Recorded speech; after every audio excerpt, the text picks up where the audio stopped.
Hello and welcome to Huskies Health. I am your host, the best podcast host in the universe, Steve Cully. I'd like to thank our sponsors at Procyon Partners, one of the top 50 fastest growing companies in the nation. They specialize in employee benefits, wealth management, and retirement planning. President Sean Rabinowitz, proud supporter of Husky Talk and everything we are doing. Green Street Trust International, owned and operated by Rennell Jump. They specialize in business plans, tax plans for businesses large or small. They will save you money or give you a big fat return. To schedule your free strategic tax planning session today, go to www.greenstreettrust.com. Pete Finch and the Finch Law Firm is in Bridgeport, Connecticut. If you've suffered any type of personal injury, a slip and fall, a construction beam fell on you at a site, your mother-in-law tried to run you over with a car, the Finch firm is for you. Pete has won legal battles all across the state. He is not afraid of any insurance companies. He will go to war to get every dollar you deserve in compensation. Dynamic Human Performance, owned and operated by UConn legendary running back Andre Dixon. He has a 5,000 square foot facility. He trains boys and girls of all ages and of all sports. He just started a new boot camp program where 7 days a week at 6 a.m. he will work with you. And if you want to get in shape, go train with Andre. He has an athletic development program where he works with boys and girls in the sport of their choice, trains them, develops them from the ground up so they have the potential to play in college. Andre has sent boys and girls of several different sports to college on scholarship. To work with the best in Hartford, Connecticut, go to www.dynamichumanperformance.com. Julius Williams runs the Trench Mob in Decatur, Georgia. He trains offensive and defensive linemen. They are the best of the best. They compete all over the country in 5v5 tournaments, offensive versus defensive linemen. There are rounds, there are scoring systems, and they are currently ranked second in the nation. Although Julius wanted me to voice his opinion that they should be first, and he would like to appeal this decision. Unfortunately, there is no appeals process, so he's currently ranked second.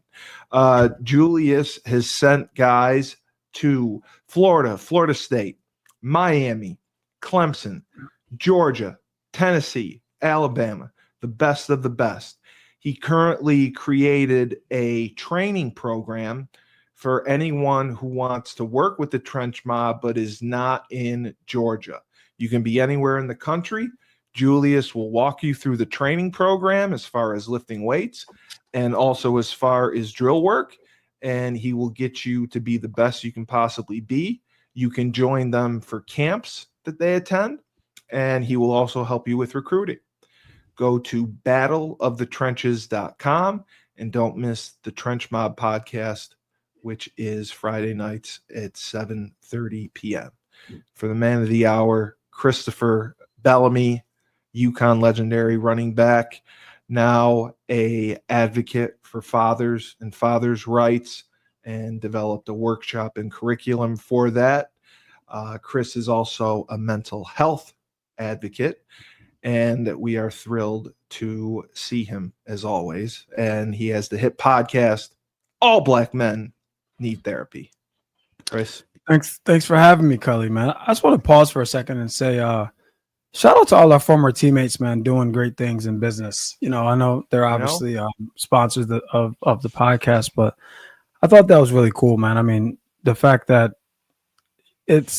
football's hard, right? Like football is hard, and coupled with going to a top 25 university, you know, academics are challenging as well. And then for them to take all that they learned and then catapult that into a business, I think that's super cool. So shout out to all those guys who are doing very well in their respective fields.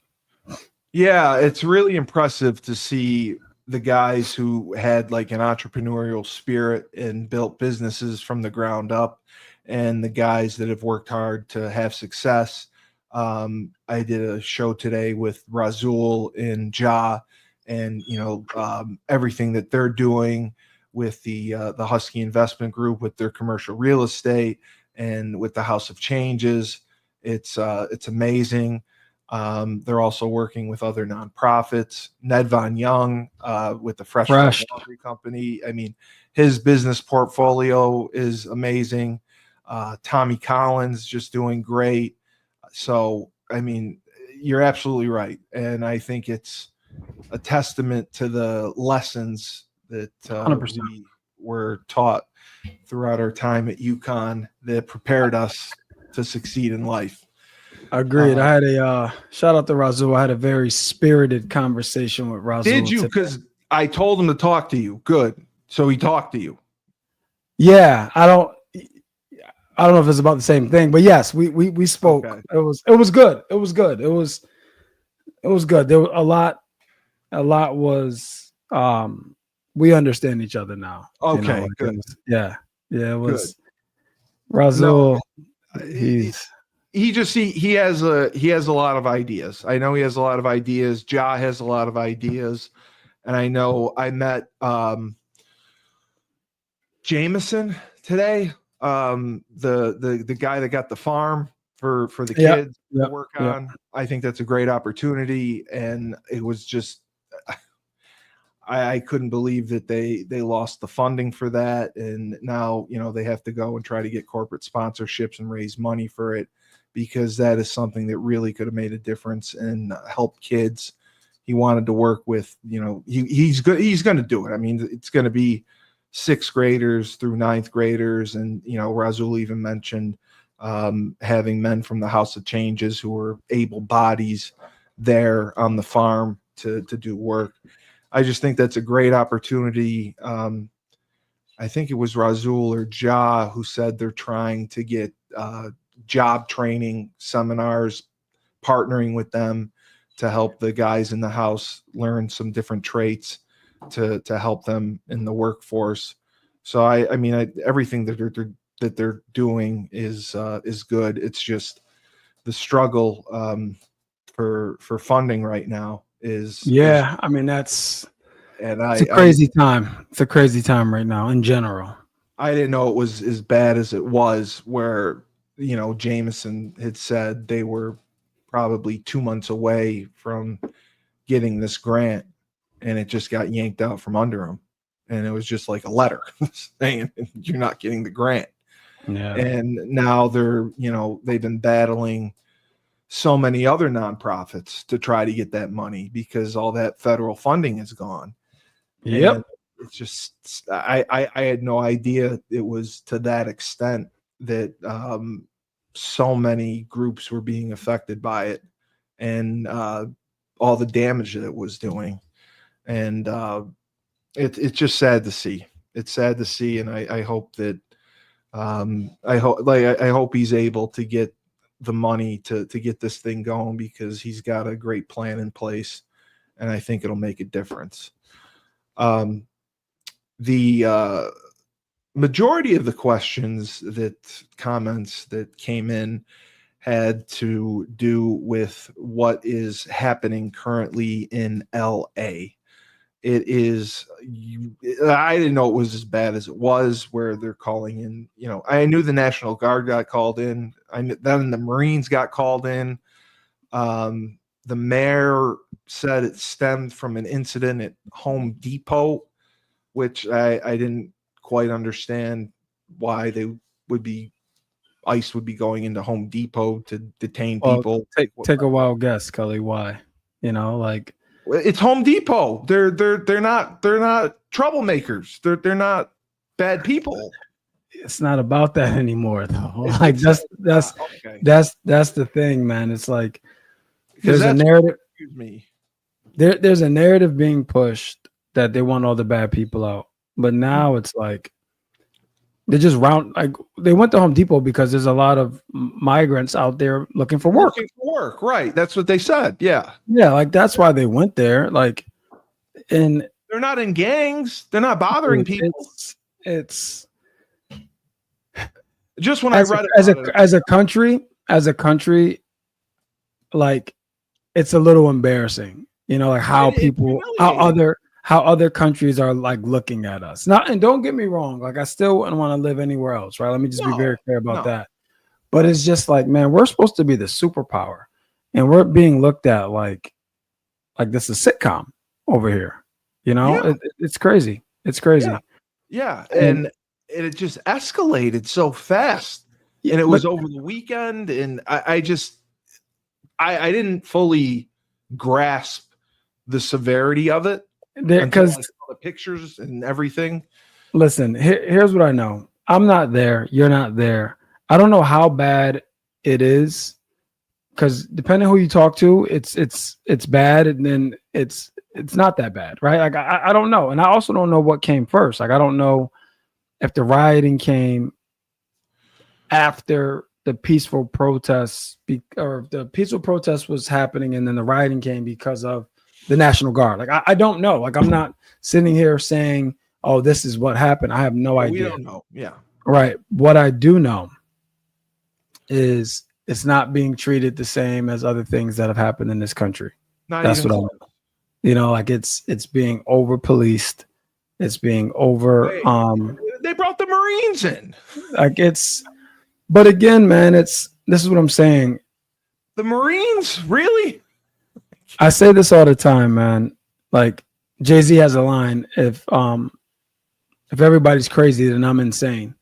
Because it's like when I'm looking at all these things, I'm like, how does no one see what's going on? Like, how does no one see what's going on? Like, how don't we, like, basically in my mind, I'm like, somebody make it stop, right? Is anybody watching this? Yeah, you know what I mean? And it's there's a lot going on, right? You got the Elon stuff happening, him saying Donald Trump is in Epstein files allegedly. I don't know, but here's what I do know: nobody's talking about that, because everybody's talking about these Marines in LA. Nice cover up. Yes. Yeah. So it's like everybody has an agenda, man. I know there's been this just in Milford, Massachusetts. There was a high schooler on the volleyball team, and I want to say he was Venezuelan, but I'm not 100% sure. But he was Hispanic. I'm not sure what ethnicity, but he was Hispanic, and he got arrested. Like I think he was walking down the street or driving a car, and he got arrested. He got arrested and detained. And on the school graduation, the whole graduation, like the whole graduating seniors, they all walked to the detention center, like with parents, students, cars, honking horns, signs, and they protested, and they got him out.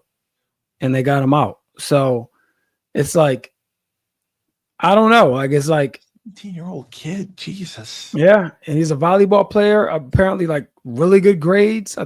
They might have said straight A, I don't know, but it was really good grades nonetheless. And unlawfully detained, and wasn't given. I think he was there for 2 days or something like that. Yeah.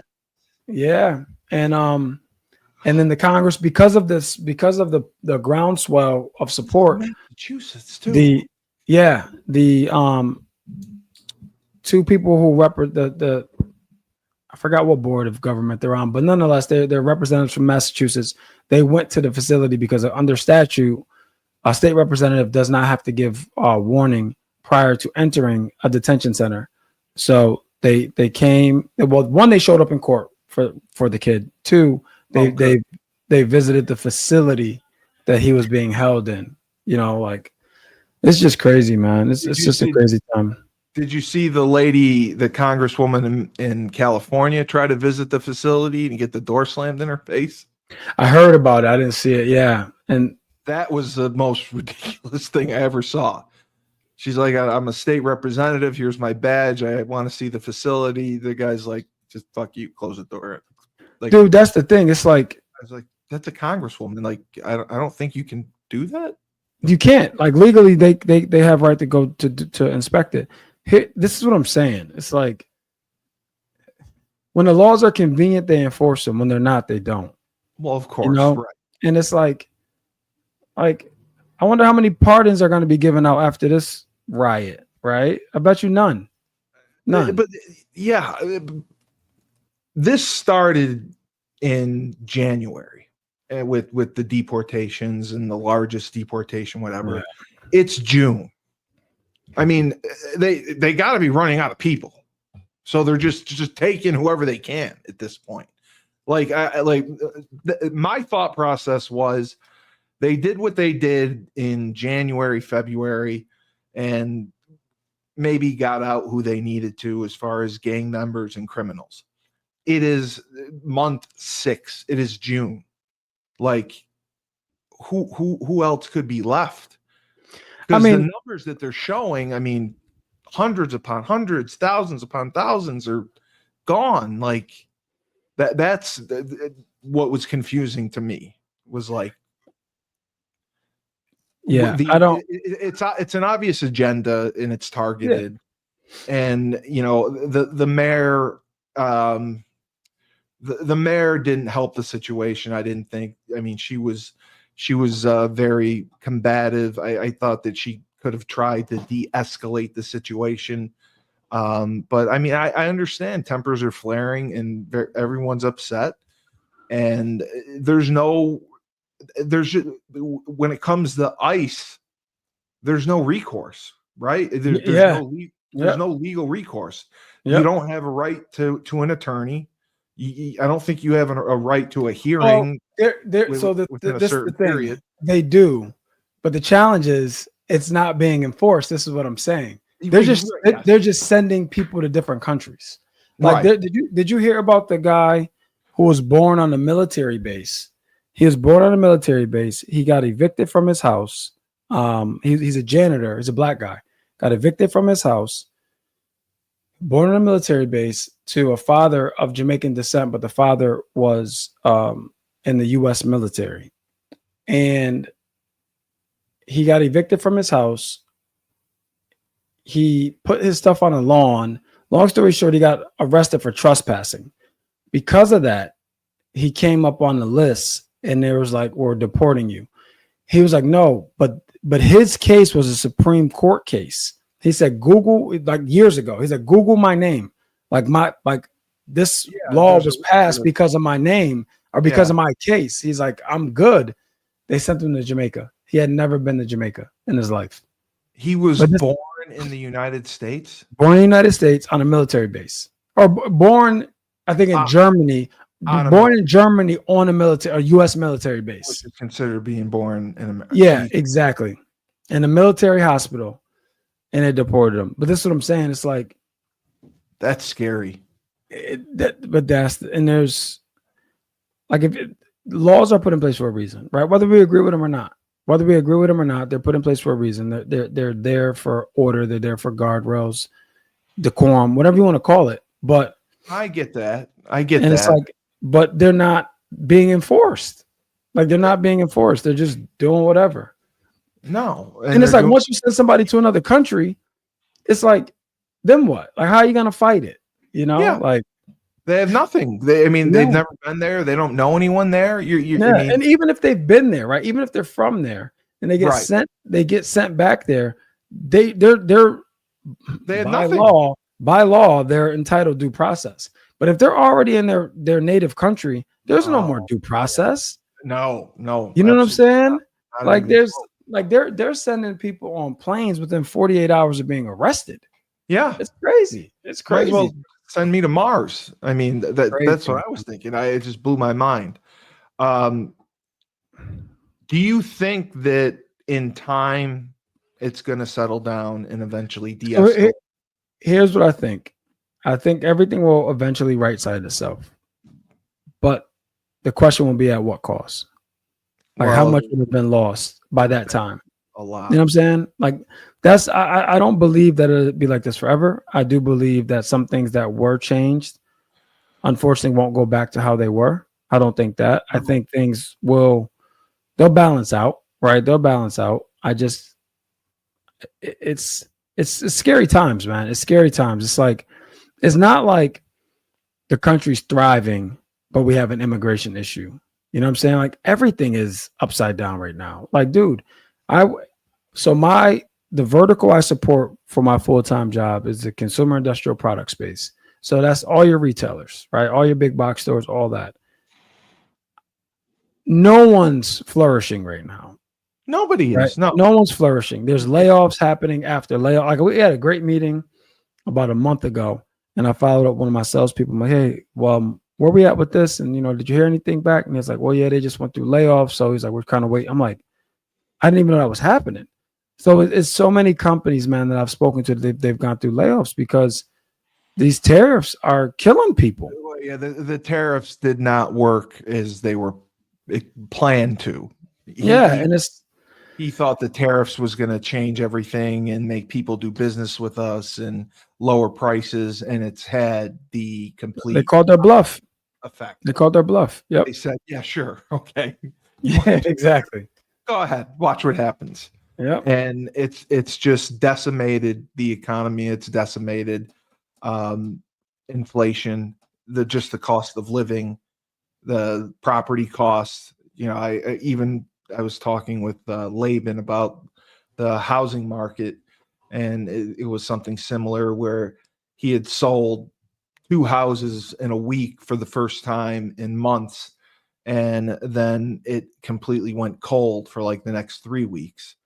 There's just no consistency with anything that's going on, and I don't know what it will take to do that. I mean, do you think that the midterm elections could make a big difference if there's enough change? Short answer is no. Yeah. Like I've said, man, like I don't agree with 90% of the stuff that Donald Trump says or does. But one thing I will say is he is going to impart his will, right? Like that's what he's going to do. Like he gets off on that. He's going to do whatever he wants to do until somebody tells him to stop. And even when he does tell him to stop, he's like, make me. You know what I'm saying? Like, I don't know many convicted felons who were presidents. That's what I always go back to. I mean, convicted felon. He was impeached twice. Dude, it's a lot. But this is what I'm saying. So this is something like even Obama said it. Like he just spoke recently. I forgot where. He's like, could you imagine if I did half of this stuff? Right? Like they would want my man swinging from a tree. Yeah. Like but that's the power dynamic, right? It's like, and you think about what this country respects, and how we view it and where our moral compass lies when it comes to people in power, Do you think that all of this was a result of maybe Joe Biden not doing enough or not having as heavy of a hand, and Trump maybe overcompensated for that and went the other way? Nope, that's a great question, and I think he can appeal to a base because of that. Because it's easy. It's very easy to look at Joe Biden and say he's weak. It's very easy to look at that, right? To make that assumption, because regardless if he's weak or he isn't weak, you can make the argument that he appears weak. Well, he was 80 years old. I mean, yeah, and that's fine, right? But Trump can play on that. He's like, he's not weak. He's gonna make calls. He's gonna take shots. He's gonna do. So, dude, I was watching. It's a good documentary if you haven't watched it. I forget the exact name, but it's like basically the documentary capturing Bin Laden, right? I watched it. So, dude, I will say this: like the poise that Bush and Obama dealt with this situation. I'm looking at this. I'm like, yo, Trump would lose it. Like Trump would lose it. He would be blowing everybody up. Oh, there would have been bombs. Yeah, it would have been so crazy. Now, don't get me wrong. I think in that documentary there was a time where Bush could have pressed the button and he didn't.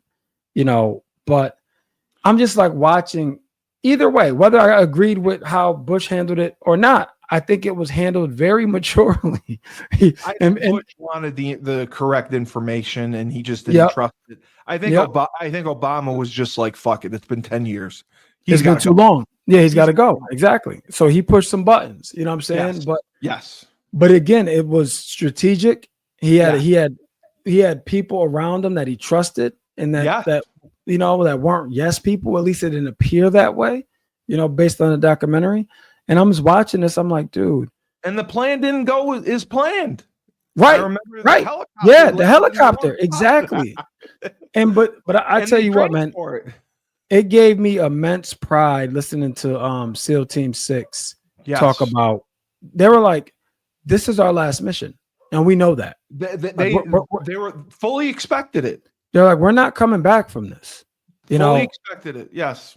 And I'm just like, I dude, couldn't imagine being in that situation. like you are a different level of human, man, and I appreciate you for protecting us. Like, and then like when they were going in the thing, and the guy that jumped on the woman thinking, or the person thinking they were a suicide bomber, he just jumped on top. Like he's like, this is my civic duty, right? Like, or my patriotic duty, I should say.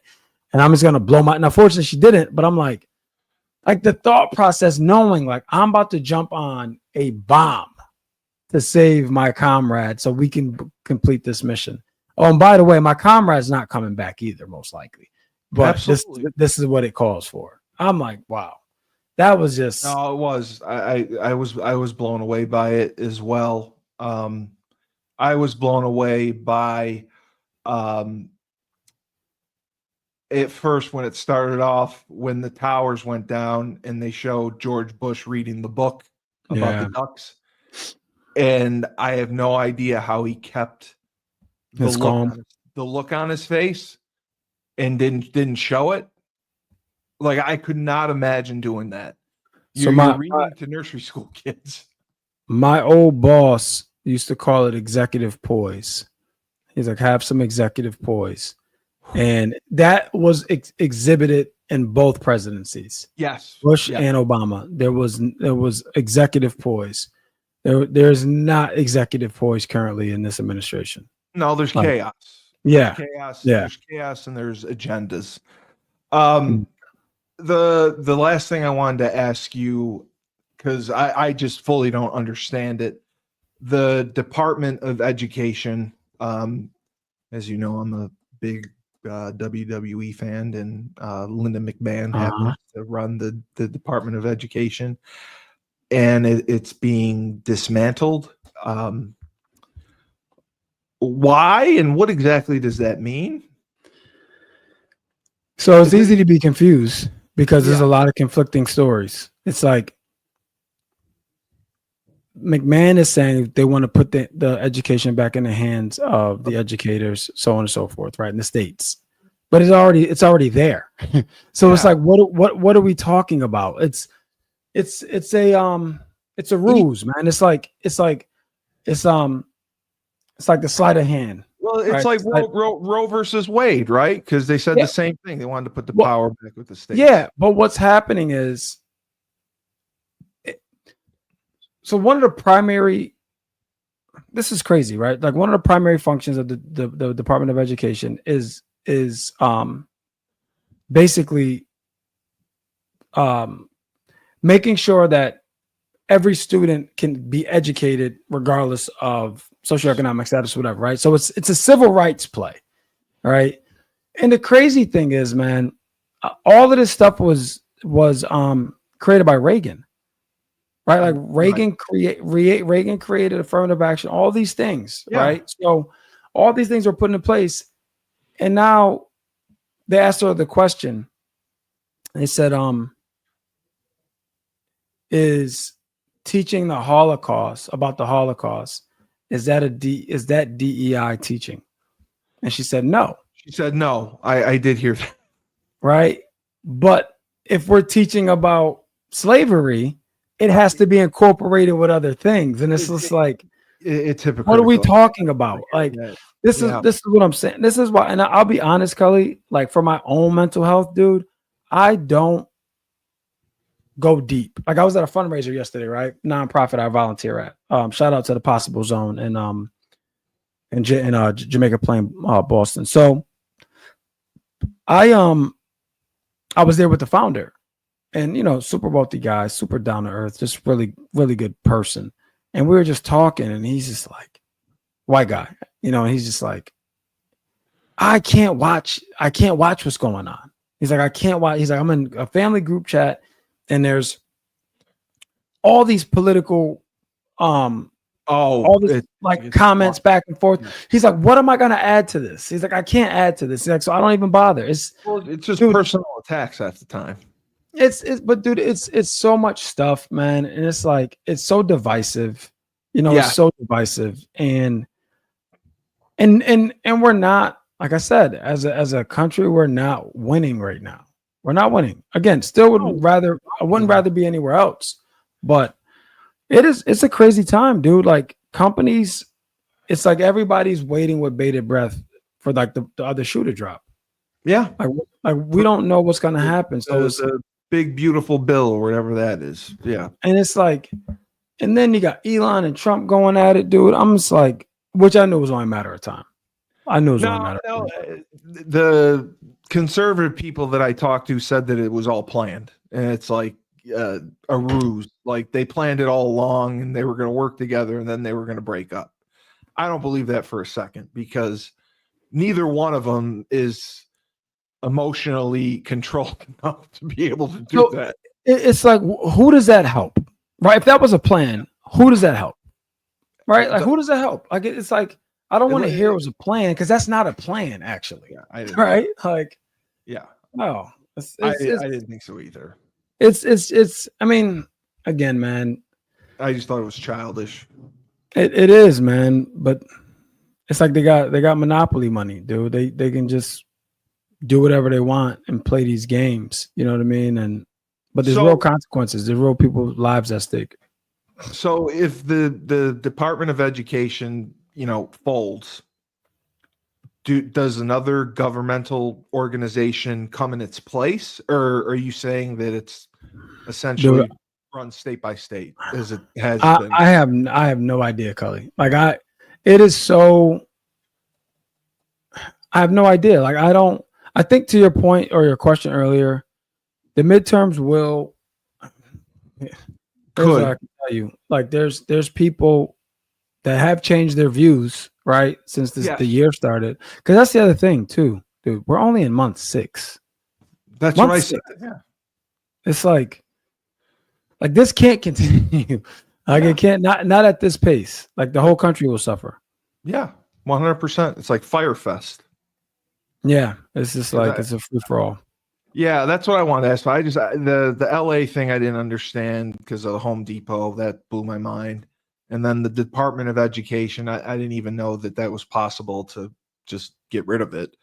But thank you for clearing that up. Yeah, man, it's not the interesting thing is not the Department of Education, it's what they stand for.